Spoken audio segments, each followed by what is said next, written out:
in the rain. Daf Tezayin. Daf Tezayin. If you missed what Masechta we're in Chulin. 3 lines from the top. Omar Mar. So yesterday we learned Ashoichet b'muchni shchitasek sheiro. So going back to the picture, I know you love the picture. If somebody shechted with a wheel, I did. Oh, over here, just a knife. Because it was not so clear yesterday. I had complaints.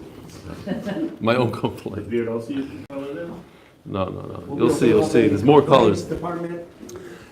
If these diagrams are getting out of hand, let me know. Just don't be mevayish me. But Rab, send me a private message. Today there's a lot of diagrams. What do you do? Mefurish a brisa that says that if you shecht with one of these wheels, you have a knife on a wheel, and you push something, you turn something, which turns the wheel, which the knife turns. By the way, this whole thing probably could also be a knife. I actually saw online they have like these knives that are complete circles, like to cut a pizza, whatever, like a whole circle. So it just goes in a circle. You go like this, and the knife spins, and it cuts the animal's neck. Now, what about hoylach umevi? You have to go back and forth. You don't have to go back and forth. If it's a very long knife, it's not a problem. So if the knife is the size of this whole wheel, it's certainly not a problem. But it says that shchitase psula. So what do we do? So the Gemara lekashaho besarno de pechro. This guy right over here is made out of earthenware. Oh, that's okay because it's done by hand. Ha besarno de mayo. So of course this is another picture. This is sarno de mayo. This is a water wheel right over here. This is the knife. That'd be an easier way to shecht an animal. No, not if you're shechting. No.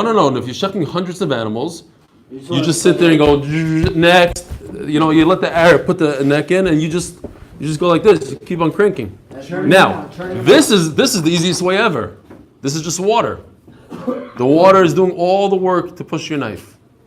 The knife is on the wheel. Now, says if you turn on the water, then it's fine. I heard it yesterday. I was laughing. I was thinking about it today if I should go into that Maisa. Okay, so what happened there? Look at this story. There's a door. There's a floodgate over here. Yeah.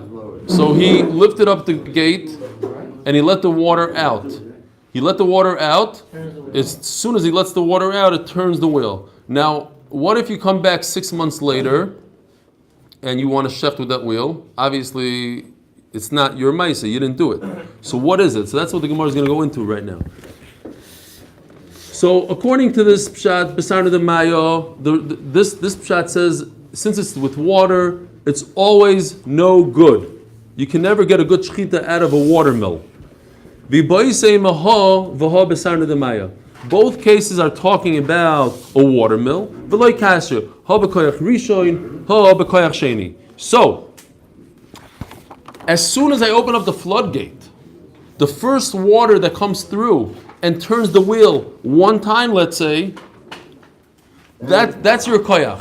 The immediate water that was by the door, I'm almost thinking like, what if you have a door and you shut it closed right away? So whatever that first water is, Rashi says 1 or 2 times, but the on the side, the Goyes of Tzimim says it's a mistake. It means one time around. You get one. I don't even know what the shear is. It could be less than once. Basically, the first water that's by the door, whatever that is, that's koyach rishon. That's considered his action.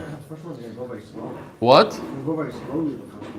Yeah, so you need a lot of water. Now, any water that comes later on from the river from behind, that's not your koyach, that's not you. For example, says the Gemara, let's say you have a very good friend that you like a lot, so you tie him up and you kill him with water. So and he died from the water that went into his mouth and killed him. Chayav, you are chayav. That's not considered groma. My time, anytime you shoot somebody with an arrow, with a bullet, you didn't put the bullet in the guy's head. You pushed the button, and a minute later the bullet hit him. But that's your chayt. That's your koyach. It's flying because gira is an arrow. It's your chayt. It's your koyach. So the big difference, says the Gemara. If it's your chaytz from the first power, the first energy that comes out, the first water, that's considered you. But once, and this guy this is from Sichas Chulin again. This guy, I think I noticed that he did this book many years ago. I don't know, 20, 30 years ago. But he has a lot of drawings. Almost everything in Chulin has a drawing, even things that are not Chulindik. But he put arrows here. This would be Koyach Rishon, back here would be Koyach Sheni. In other words, as the water moves, as more water comes out, that's already not you doing it. At a certain point, The water's coming from there. the water's coming from here and goes. Up to here, up to this line is Koyach Rishon. Okay. Up to this line, for instance, for Lamashal is Koyach Sheni. No, because that way. No. If you tied your person, you tied your person and you left him over here, now you're a grama. He died not because of your Maisa of opening up the door. It's because more and more water eventually took 2 days to get here and it killed him. That's not your koyach. Is it possible the American government learned the concept of waterboarding from this Gemara? This Gemara is tremendous application. Yeah. Actually, Yes. Shabbos. That's right. Whoever's interested, I have a lot of stuff printed out about exactly what he's saying, starting with the what was his name? Not the Or Sameach, the Evan, maybe Chaim Oizer. Whatever. I have a lot of stuff about this. If anybody wants, by Simon Wolf's website has a ton of stuff on it as well.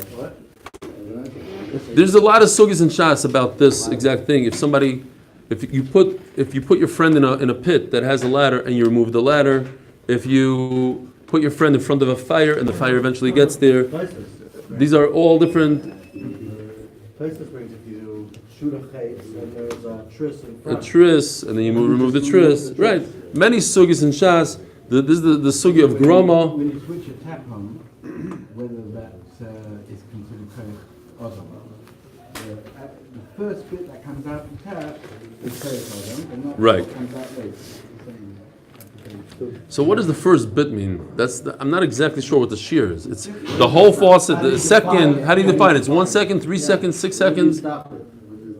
Actually, I could have the notification because you have certain houses with a pump.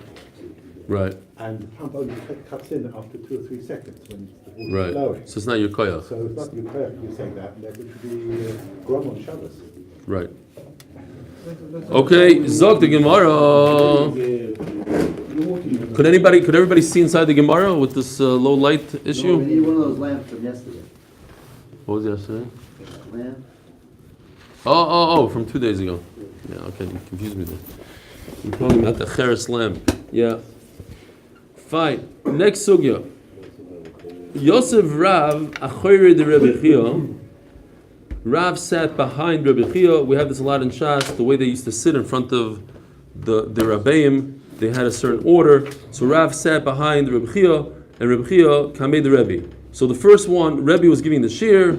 The first one was Chaim, and afterwards was Nachman. It went in a certain order. So V'ko'omar minayin l'shchito shi betolish. So Rebbe, Yosef Rebbe Ko'omar, Rebbe said, how do you know? Going back to yesterday's sugya, minayin l'shchito shehi betolish. How do we know that when you perform shchita with a knife, it has to be detached from the ground? Shenemar vayikach es hamacheles l'shchot. It says by Avram Avinu, he took the macheles and he took the knife. He took it to Shecht Yitzchak. So you see that Avram Avinu took something that was not mechuber. Now, the Rambam says that you can't learn any halachas from before Matan Torah. So what's going on here? What's a good teretz? No? It's a mitzvah, it's not a halakha. No. Better. No. Yeah, even though he kept the Torah, we can't learn anything from Avram Avinu. For instance, he says, just because Avram Avinu sat Shiva 7 days, we don't learn from there that Shiva is Doirais. So only the first day is Doirais. Avram Avinu sat 7 days. We don't learn from him. So why is this different? Because this So- is not halakha, this is showing you that shchita has to be with the machelet. So whatever, it's also like- showing you, it's but it's like- also showing you that Shiva is 7 days. It's like somebody proved that water pressure is a certain amount. But what about Shiva? Why is it different than Shiva? Shiva, he sat 7 days. It's a mitzvah. He sat 7 days. So, but basically, the Meretz Chayu says that you see that it's because it was a tzivu v'akadosh baruch hu.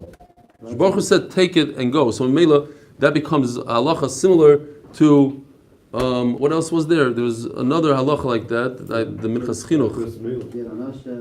Gid Anosha, right? Akein lo yeichlu bnei Yisrael Gid Anosha is a tzivu l'doros. Very good. Here it's not the tzibur b'shana. That he took it. Right, I don't know. He learns that there was Kosh Baruch Hu told him to go. I don't know. You're right. Omar le Rav le Rebbe Chia. Michael Omar. Rav, Shaila and Rashi, did Rav not hear? What was Rebbe saying? Rav asked Rebbe Chia, what did Rebbe say? Omar le Vav d'chsiv ha'ufta kol Omar. It's an expression that he doesn't know what he's talking about. Like he made a mistake. Basically, if you take a tree bark that has these deep grooves in it, and you try to take a pen and write a vav, like a line on it, you're not going to get anywhere because all the grooves go in. You might think that you see a vav. It's not a vav. You might have heard something, but it doesn't really make sense. What's he telling you? That Rebbe's halacha that you have to use a knife and it can't be attached to the wall, it doesn't make any sense. And don't listen to it. It's vav d'chsiv ha'ufta kol Omar. Oh, you'll understand a little better when we go weiter. V'krok Omar. But Rebbe brought a pasuk. He brought a pasuk from Avram Avinu. Says the Gemara, Kra zirusei Avram kamashma. What's the shaykhis? The Torah is just saying that Avram Avinu wanted to be. He was extra careful. Maybe he won't find the stone sticking out of a wall, and he wanted to be Mekayim Hashem's thing. So just as backup, he brought a knife. It doesn't mean that you have to use a knife that's talosh. Okay, new sugya. So where do we end up here? That Rebbe says that's machlokes that we had yesterday. Rebbe and Rebbe Chia. This is Rebbe Chia that's mechulek on Rebbe yesterday. Rebbe says a knife has to be talosh. He learns it from Avram Avinu. Rebbe Chia says you can't learn anything from Avram Avinu. I mean, just because Avram Avinu went, so it doesn't mean they have to do shechita going. You know, it's like it happens to be that he took a knife. Why? Because he needed backup. It's not because of a halach. He doesn't hold the talish. Who? Rebbe Chia holds that a knife could be attached to the wall, no problem. So what's the water? Now, Zog the Gemara. Rava is going to discuss now 3 things that used to be detached and are now attached. 3 halachas. If you have something that's detached and you attach it to a wall, to a mechuber, what halacha does it take on? You would think, until yesterday, we were thinking that anytime you affix something to a wall, it becomes part of the wall, it becomes mechuber. We learned that it's not so. If something was created, detached, and you attach it to a wall, it's not necessarily halachically attached. For instance, we're going to discuss Avodah Zarah, because Avodah Zarah becomes Asar B'Hana if it's detached. You cannot make a mountain into Avodah Zarah. If I say this mountain is Avodah Zarah, you're allowed to use it. That's a Mefurish Pasuk. So, not a Mefurish Pasuk, it's Drasha from a Pasuk. The same thing says Rava. What? Yeah, we learned Avodah Zarah. Allah, we're going to bring the sugya of Avodah Zarah, 2 lines. The other thing we're going to discuss is this halacha that we discussed the other day on Daf Yud Gimel, water that touches fruit, chiyutan. So we're going to go into that sugya also. If it was detached and became attached, what's the halacha? I'll explain. And then it's very negeya to our sugya. The third thing is our sugya. That's when we turn the page on Amud Beis. We're going to have a sugya of a knife, let's say, that you put in the wall, is that considered mechuber or not? Or a stone that's in the wall, is that mechuber or not? Says the Gemara, Omar Rava. The first of the 3 things. Pshita li, that's pashut, talosh, uvelavasayv chibroi. If you took, let's say, a brick, you bought a brick in the store, and you put it into the wall, le'inyan avodah zarah havi talosh. That's 100% talosh. It's part of a building, it's not going anywhere. No, legabe avodah zarah, it's considered detached. You could only, by the way, make your own house also. You can't ask your friend's house. So it says, if you bow to your own house, you made the whole house asr bahana. And if a stone that you bought in the store and you attach to your house has a halacha of mechuber, that wouldn't be the case. You wouldn't make your house also. Why? Because it says in the pasuk, Elohim alaharim.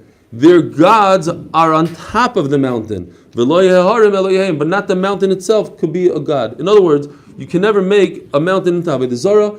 The only thing you can do is make the Avodah Zarah that's on top of the mountain into Avodah Zarah. But if it's your mountain. It doesn't matter. Obviously, it's your mountain because we said you cannot make somebody else's house Avodah Zarah. Certainly not somebody else's mountain. So even if it's your own mountain, it doesn't become Avodah Zarah because it's attached to the ground. It was what?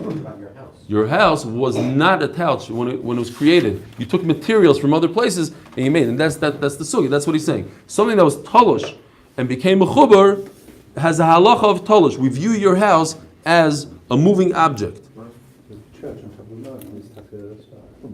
Yeah, a church on a mountain, like they have in Europe, on the mountaintop, that would be 100% asur b'hana. Big shayla we had. Well, we buy churches from them and make them into the yeshiva of Witz is a church. Was a church. Rabbi Feinstein's yeshiva in Staten Island was a church. What? I think Chulin, the Rochelle's church sells the organ. Unfortunately, it goes the other way around much more. In Chicago, when you drive down the streets, it's crazy. You see literally, it's like you see the star, and then you see Yoshka like on top of it. It's like Shivisi Hashem, and then they just sold these these. The big shayla in London was that we had wedding halls in a building where Right. it was a wedding What's the hall. difference of wedding hall or shul? No, it wasn't a church. It was a Deutsche wedding hall.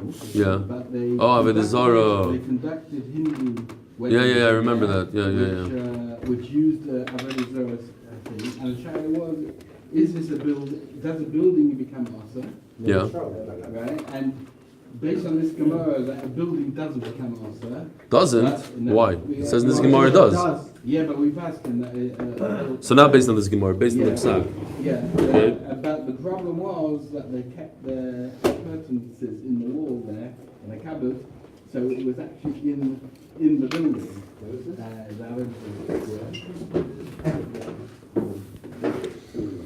All right, let's go weiter. Now, le'inyan hechsher zeroim tanoi. So, as a refresher, we had this a few days ago, but it never hurts. V'chiyutan. So we know what the word yutan. It says it yud taf nun, which could read yitain. So we learn that in order for fruit to become susceptible to tuma, they need to have water after they detach from the tree. And it's not just water, it's shivas hamashkim, but water liquid that you want on the tree. You want on the fruit. You have to have das that you want this water. It's good for you to have that water. That's yutan. It has to come from you. Okay. But here comes the kicker. Beautiful halacha. What if I want the water not for my fruit? I want the water to wash my dishes. And then that water went on my fruit. Is that considered water that I want? Yes. That's considered water that I want because I wanted it for something else. Even though I don't want it on my fruit. It's going to harm my fruit. But since I wanted the water, it's water that I like. So that kind of water makes my fruit susceptible to tumah. That's machlokas or that's No, that's not a machlokes. The machlokes is going to be whether talush and then afterwards he made it mechuber is mechuber or talush. That's the machlokes. Let's see inside. Tanoi, desnan. Hakoife ka'ara ala koisel b'shvil shetudach hareze b'chiyutan. You take a bowl and you put it on your wall so that the rain will clean out your bowl. So now, since the bowl is talush, even though the wall, we don't care about the wall right now, that's the next halacha. The wall is a mechuber, obviously. Then, in order, you want to rinse out the bowl, you want the water, so that water is good for v'chiyutan. Harezi b'chiyutan, that's good enough water to make your peiros tummy. B'shvil shelo yilka ha'koisel, again, you put a bowl on top of the wall. In order to protect the wall, it's like becomes the raincoat of the wall. You put it on top so that water doesn't hit the wall. Now, do you want the water? Absolutely not. You don't want the water. Einoi b'chiyutan. So this water is water that I don't want. So if it dripped from the bowl, let's say, onto my fruit, it doesn't make the fruit tummy. By the way, the water never makes the fruit tummy, but if a tummy person touches the fruit, then the fruit becomes tummy once it was wet with water that you want. Hagufakashi. So this because I don't know that we need a chart really, but it threw me for a loop for a second, so I thought maybe somebody else would also. Hagufakashi. If we look at the first halacha, that you have a kli that you want to wash with water, so it's a thumbs up, Gary. It's a thumbs up, meaning it's good for v'chiyutan. This halacha, if you're trying to save the wall, thumbs down, no good. Got it. Now, from each one, if I take the first halacha, I'll come up with that if I want to wash a wall, then it's not good. Because only if I want to wash a kli, it's good, but if I want to wash a wall, it's not good. But if I look at it this way, I take the last halacha, the second halacha, if it's to protect the wall, it's no good, but what if I want to wash a wall? It is good. So it's a contradiction. It's clear now, because when I looked at it in the sugi, it's like, should tudach, should this, there's two things. This Good means Toma, and not good means not Toma. Right. Yutan, v'chiyutan. Yes? If I look at the first halacha, I'll come up, this middle guy, there's two walls, to protect the wall and to clean a wall. The only two halachas that we had is to clean a dish and to protect the wall. We never discussed to cleaning a wall.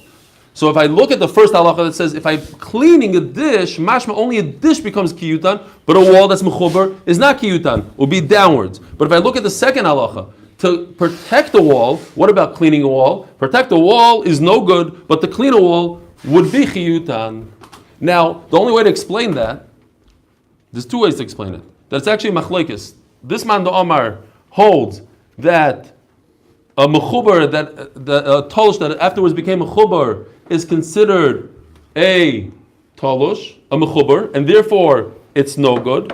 And this man, the Omar, will hold that tolush that afterwards became a chubar is considered mechuber, and that's why to clean a wall would be kichiyutan. That's machlokes. If tolush v'achkach mechuber, that's one way to explain it. Let's see inside.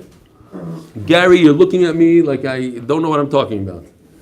Is it a little confusing? Even with this. You're using the word good and bad instead of Tama and Tom. Very confusing. Let's pass it around. Okay, Hillel is saying that I should have put over here Tahar and Tameh. Then I wouldn't make the chart. The only reason I made the chart is because I could use the thumbs up. You missed the whole point. Do it again, let's do it again. Let's see it inside. Kasha, Amris, Hokufa Kasha. This is Mamish Mineu Bey. It's a steer of Mineu Bey if you medayik from it. Amris B'shil Shetudach. If you, in order to rinse the kli, Harei Zebechiyutan, the water becomes susceptible to tuma. Habish B'shiyudach HaKoisel. But if you wanna, you could be medayik. If you want to rinse off the wall, which is mechuber, Ein Zebechiyutan, then it wouldn't be good water. V'hadatani, and then the second halacha is B'shil Shelo Yilka HaKoisel. You protected the wall with a dish. I don't want the water, and therefore, and the bechiyutan, it's not water that's susceptible to tuma, but you can be medayik. Why does it say? I guess the Gemara is be medayik. I didn't think about this, but now I'm thinking, why do we go into halacha? The wording of the halacha is interesting. Just say both cases of yudach. Since we're jumping to another halacha of protecting a wall, is mashma that if you want to clean a wall, harei bechiyutan, it would be susceptible to tuma. So which one is it? Omer blaza tavra, it's broken. Misha shana zu, lo shana zu. The madama that said the first halacha is not the madama that said the second halacha.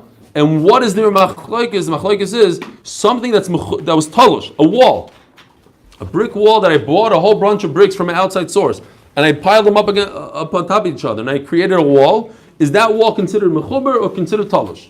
If I consider the wall talush, then it's mikabel tuma. Then I go over here. Lahatzil kaisel is not chiyutan, but to rinse off a kaisel, it is chiyutan. Why? Because it's talush. And if I go according to this man Omar, that rinsing off a dish is chiyutan, but rinsing off a wall is not chiyutan. Why? Because the wall is mechuber, and just because I rinse off a mechuber thing, I could rinse off a mountain. I don't make the mountain susceptible to tumah. Rapapa says no, that's not a good thing to say. That the two halachas are two different tanoim. That mamish doesn't make sense. Rapapa Omar kula chatanu. Both of these halachas, shetudach hakli, lahatzel kli, are both the same man the Omar that holds that if something was tolush and afterwards mechuber, has halacha of tolush. However, and this is what we mentioned yesterday, haba koisel ma'ara, haba koisel binyan. There's two types of walls. There's a wall that was created b'sheshis me'bereshis, the wall of a cave. Nobody ever moved it. You just live there. So that wall is mechuber, mechuber, mechuber. It was always mechuber. So that's mechuber, and therefore, if you try to rinse it, it's not chiyutan. But you have another koisel binyan, that is tolosh v'achakach mechuber, and I hold tolosh v'achakach mechuber is considered tolosh. And this is what the Brayso meant to say. If I put a kli, excuse me, a kli on the wall, and I want the kli there to get rinsed off, then it becomes susceptible to tumah. But if I put the kli there to get the water onto the wall as like a bridge to the wall, because it's mechuber. But if you built a wall, the only time that the water is not b'chiyutan is when I put it there so that the wall shouldn't be damaged. So that means I don't want the water at all. I'm trying to get rid of the water. I don't want water. But if I want the water, I want the water to come and rinse off my building, then this man is going to hold. Why is it b'chiyutan? Because this building has a halach of talosh. Since it started its life off as talosh, even though you created cement and you built it, and it's very stationary, it has a chiyutan. It has a halacha of talosh. Masha'enkein, a ma'ara, a cave, is a mechuber because that's how it was created. Now we turn the page. Boy Rava. Now what do we do in our sugya? What? No, Rava says it's machlokes. What is the machlokes? No, he wants this. This is not a machlokes. The step before that was, right before what we just said, we said that this man Amar, yeah, according to Rabbi this is machlokes. Rabbi Papa says it's not a machlokes. That's exactly why Rabbi Papa says it doesn't make sense that one halacha in one line without any names of man Amrim to say that split the line in half. One goes according to this man, one goes according to the other. Boy Rava, what about in our sugya? Tolush of the soif chibra ilin shchita mai. I have a knife, let's say, or I have a very sharp stone, and I put it into a wall, so it was tolush. It started off its life as tolush, and then you created a mechuber lekarka. What's the halach l'gabi shchita? Now, says Rashi, he doesn't agree with what we said yesterday. Yesterday we said that it's okay. We already discussed this halacha. Rava doesn't know about this halacha. Tashma hoyet tzor yoytzim min hakoisel. Oy shoyekana oilam eila v'shachavay. Yeah, he doesn't like it. Hoyet tzor yoytzim min hakoisel. He built a wall, and in the wall he decided to make a shechting station. So he put out a very sharp stone. Obviously, he doesn't want his kids to get hurt, but he has to do work. He has to shecht his animals. So he came up with a great chap. He's going to put a long, sharp stone in the wall. Then he just walks over to it with an animal. This way, whatever way he wants to do it. So also, if you have a reed that grew from the ground, very sharp, and it's also possible. Says the Gemara, don't bring me a raya from this brayso because it's not talking about a wall that you built. It's talking about a wall that he found. It's in a cave. I can prove it to you. Because it's in one sentence with a reed. And what's a reed? A reed is something that was created by itself. Okay. Tashma. It says mefurish that if I take a knife and I put it into the wall where it can't move, the shkita is kosher. So what do you see? That talosh or lebasayf mechuber has a halacha of talosh, and that's why it's kosher. Shani sakin delod mevatalei. Don't bring me any raya about the halacha of talosh v'achakach mechuber, because when we're dealing with a knife, it doesn't become bottled to a wall. Somebody that puts a knife in his wall, eventually is going to remove it from the wall. He doesn't want it to be mechuber. Mashenkin, let's say if you put a stone into the wall, a sharp stone, that becomes bottle, and I don't have a raya from here. What? Either way, Tashma. Now, Rashi says, we already said, something that's mechuber lekarka, the shechita is kosher. Why? Because we said that's talking about that it was talish and afterwards mechuber. So you see that something is talish and afterwards mechuber is kosher. Says the Gemara, Dilma Perushik Mefarish, my mechuber lekarka sakin. No, maybe over there that it's. The machelis is a knife, and it's not mizbatel even if you put it in. So you see that you have to take. Where do you see that it's not mizbatel when you put it in? You just said it's not mizbatel even if you put it into the wall. But Avram didn't put it into the wall. What do you mean? Right, but it doesn't matter. The point is the fact that he took a machelis is a raya that you have to. That you need. Something Right. Okay. So that's Rebbe's. That's Rebbe and Rebbe was mechulik. The Gemara kind of it almost seems like the way he made fun of it. I mean, not fun. He said like Vaved Ufta. It's like it doesn't. I don't know if that's. Omar Mar. We learned not sakim b'koyz v'shachar b'shchita sikshera. If he put a knife into the wall, the shchita is good. Omar Ravonon Omar Shmuel lo yishonu el shasakin lemalo v'tzaver beim lemato. Sakin lemato v'tzaver beim lemalo chashin and shemi yidros. So now the Gemara makes an afkamina between which way did he shech the animal. If he takes the neck of the animal and puts it on top of the knife, so that's a problem. Why? Because the weight of the neck might push down on the knife and it won't be a smooth back and forth motion. But if you come from underneath, then he's in full control and he moves the head back and forth on the knife. We're talking in this case that the knife itself is fixed in the wall. Fixed in the wall, right. It's not movable. That's the Gemara. That if... You just said the opposite. No, I said the opposite of the Gemara, but I just flipped the Gemara. Again, if a person affixes a knife to the wall, it's stationary, it doesn't move. Yeah. So it depends how you approach it. The first part of the Gemara is if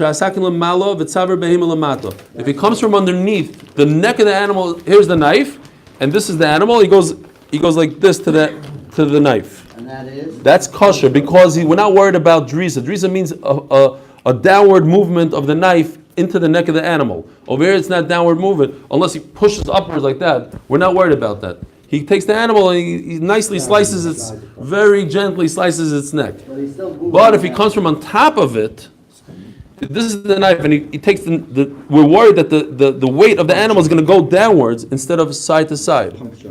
It's going to puncture it. It's going to pressure. It's too much pressure on the knife. No, if you go back and forth, it's right. But if it's on the other way with the weight. No, but he is going like this. We're just worried that while he's going like this, he's going to go a little bit, and the weight of the animal as he's going is going to.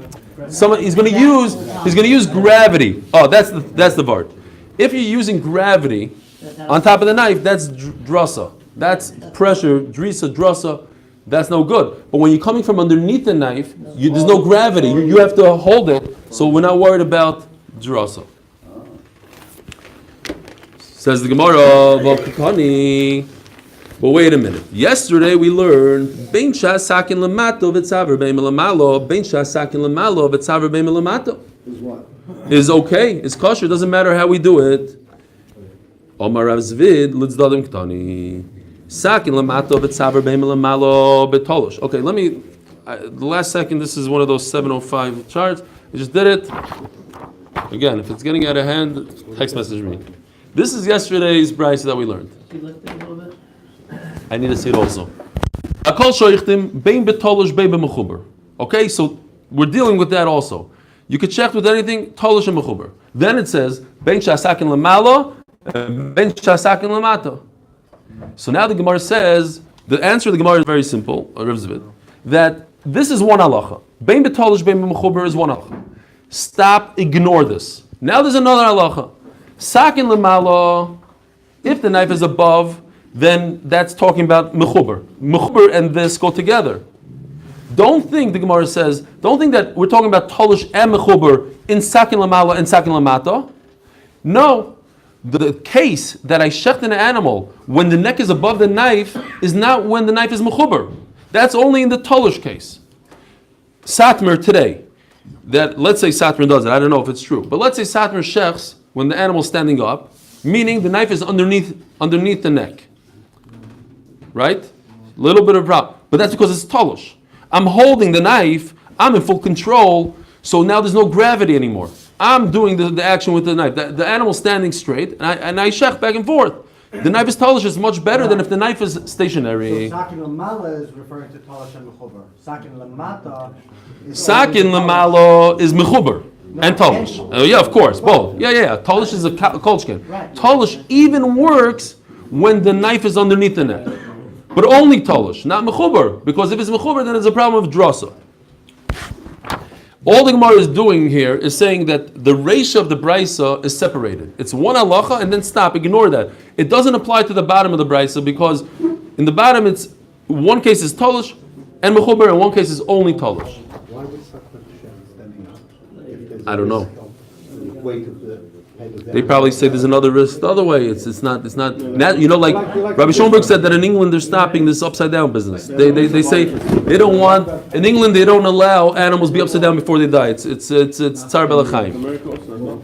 They have a bar that pushes the neck. Yeah, they do have a bar that pushes up the neck, but that's before they flip it over. I'm saying even when it's standing up. I'm saying when it's standing up, they have Yeah. That 100% you need a bar to do that. Otherwise, Sadmer's not worried about today. Nowadays, we don't have any worry about gravity because it goes in this $100,000 box called a box, and with hydraulic pressure, it clamps the animal by the sides and then grabs its neck and puts a tremendous amount of force on the neck upwards. The neck is completely exposed. It's not going anywhere. There's no way that the neck could go downwards on gravity unless you have 1 million pounds of pressure on the neck, which doesn't happen. The brisa is talking about two separate things. Sakin lamata v'tzavar behema lamalo b'tolush. If the knife is underneath the neck, then the only way it's kosher is if it's detached, if he's holding the knife in his hand. Sakin lamalo v'tzavar behema lamata. If the animal's neck is underneath the knife, then even b'mechuber is kosher, but certainly b'tolush. Rapapa Omar, and this we were mechaven yesterday by ourselves. Somebody screamed it out. I said a goat, and somebody said a bird. Who was that? You? You're very into. The corn blues are into birds. We saw from the movies. He said bird. Who? This man. Oh, no. Very good. So Rav Papa and Rav Fix both are mechaven the same thing. Ba'oifo the kalil. There's no gravity with the chicken. When the knife is underneath the neck, I'm not worried that the weight of the neck is going to push downwards on the knife and cause drasa because it doesn't weigh anything. Even if you put the neck of the chicken on a knife, it probably won't go through. You need the force of the human, and memela, there's no problem between if a knife is mechuber or not. Omer Rav Chisda, Omer Rabbi Yitzchok. V'amr lo b'masni satana. Some people say this is in the brisa. Chamisha dvarim nemru b'kru mishal kana. So since we discussed yesterday a reed, some of that tzchach, that. Okay, 5 minutes, 5 things. We have a piece of reed that he made a knife. Says the Gemara, with this reed, what's the problem? Says Rashi, we're worried about splinters coming off the reed. Since there's splinters, ain't sheikhin taba, we're worried that a splinter will puncture the corner of the veshet. Vein malamba, and we're worried that a splinter will go into the bris and create a krushafcha. Vein mechatchem basar, and don't cut in your own kitchen meat because a splinter might go into the meat and it's very dangerous to swallow a splinter. And don't use it as floss. It could damage your gums. And don't use it as toilet paper. You know those guys with the piece of the wood, I don't know, whatever. Well, this is all about sakana and about things. If you know that you could use it, it's fine. A reed that has splinter. We're going to see in a second that there's some reeds that you could use. How could we learned the other day, one of yesterday, the picture of kosher had a reed in it. You're allowed to shecht with a reed.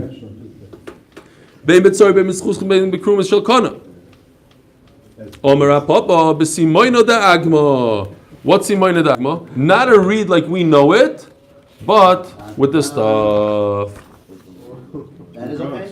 Yeah, this is okay. Why? Because this doesn't have. This is according to the article. This is called sedge. This doesn't have splinters. I actually, when I was going to the koil, I saw they plant this stuff here in Bet Shemesh. I was going to grab a piece, and I said it's not so nice. Like me, I'll go in the middle of the circle and grab. I wanted to bring one of those pieces. Basically, when it dries out, this becomes very sharp, and you can do stuff with it. You could cut. You could do shchita with it. Fine. What? Don't tell the guys in the neighborhood. Yeah. No, I don't know if we're holding there, Nachman. Oh yeah, you're right.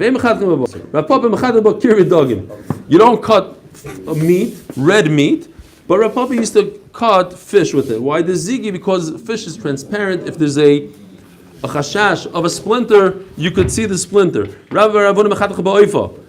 He used to cut birds with it, the rakich. It's not the splinter. In order to force a splinter out of a reed, it has to be a tough thing. It has to go through some trauma. But just if you're slicing something very, very easy to cut, it's soft. It's not gonna produce a splinter. Now we learn you don't use it as toilet paper. But why do you have to come onto the splinter? There's another problem. Let this boy sheet of nitrous. This is a big problem with what we use today, toilet paper. But it says that anything that is flammable, you don't use as toilet paper. In those days they had different problems with kshafim, and they used to use stones, and just use stones and don't use for whatever reason. I didn't look into it. No problem to use toilet paper today. Omar Papa, what? There was methane gas. Who? For me? The teeth that the Gemara is talking about here Our inside teeth. inside. Yeah. So the problem is, right, so Rashi says, I always thought it's talking about hemorrhoids, but it's talking about, I was waiting for that, and I had a backup plan. The Gemara says that there's like three muscles sort of that hold the end of the intestines to the body. That's more inside. So where the splinter is going to go inside the body and detach one of those three teeth. Now, says the Gemara, but there's another problem. The orshiletes, you have, it's flammable, and you're not allowed to use something flammable. We're not talking about toilet paper. That's halacha. It's like it's a sakana. Because something that's flammable for whatever reason could detach these muscles, these three muscles. We're not knowing like that. Okay, fine. That's the word. Today we don't do that. Papa, we're talking about don't use a reed on a regular wound. Forget about going to the bathroom. Don't use. That's what it means. Don't use because if you use a reed on a regular wound, maybe a splinter will go into your wound, and that's a problem. But normally it's fine using it for toilet paper. It's fine. Hakol shoichtin uloilam shoichatim. So I want to know what that means. Hakol shoichtim. Now, hakol shoichtim obviously doesn't mean. No, it's not fine. It's not fine because it's flammable. What this Gemara is referring to is also on piyamaka. What? Okay, going back to the toilet paper. It's not fine to use it because it's flammable. That's the other issue. Right. You're right. In nowadays, it's fine. Right. Okay. Yeah. I don't know. Not. Take that back. A reed is not fine. Forget about it. A reed that has splinters is not good in nowadays. But because of flammable. But toilet paper, I don't know. I'm not getting into that. I don't know what the halach is. Hakol shoichtin lo'ilim shoichtin. It says everybody, now don't read it everybody could check, because now we have a whole Mishnah, Hakol Shoichtim. So what does it mean? Hakol Shoichtim, Hakol B'Shchita. It's referring to the animal, not the Shoichit himself. V'afilu oif. Even though that a chicken, a bird, there's no source. The fish says in the pasuk that v'yasef, with the lashon of asifa, that you just gather it and it's fine. That's a pasuk. But a bird has no source in the Torah that requires shchita. So that's what the Mishnah says. Shoichtim is even a bird. Lo'ilam Shoichatim. We learn it out. We're going to see. There's a whole sugi about it. But what the Mishnah means to say is even a bird needs shchita, requires shchita. Lo'ilam shoichatim, and you have to shecht in all generations. Mantana, Omer Rabbi Rabbi Shmoli. The Sanya, Ki Yachav Hashem Lekach Zguch HaKashadi Belo, V'amata Oich LeBasar, and I want to eat meat. Rishmoloi V'le Ba'akosov, Elater Lahem, Basar Taiva. The pasuk is coming to say that in that, then, after the Kaisor complained, they're allowed to eat meat for no reason, just because they feel like it. In the beginning, they couldn't eat meat. So what did somebody do if he wanted to eat a nice piece of steak? In the time, Shlomim. You had to bring a carbon, and then you could eat. Basically, you didn't lose anything. The kohen gets a little bit from the Shlomim. The kohen gets today also gets a little bit of meat. You have to give the kohen something from your cow, anyways.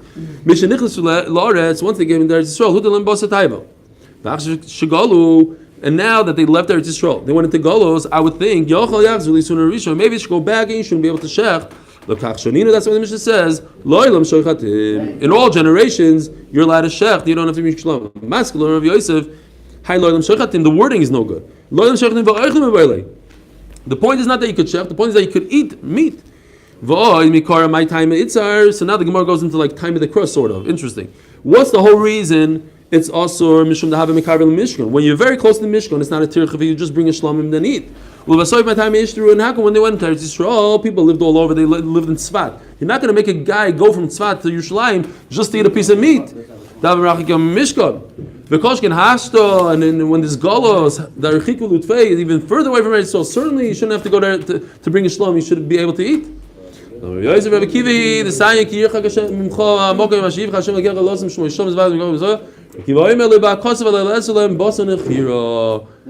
we'll do it tomorrow.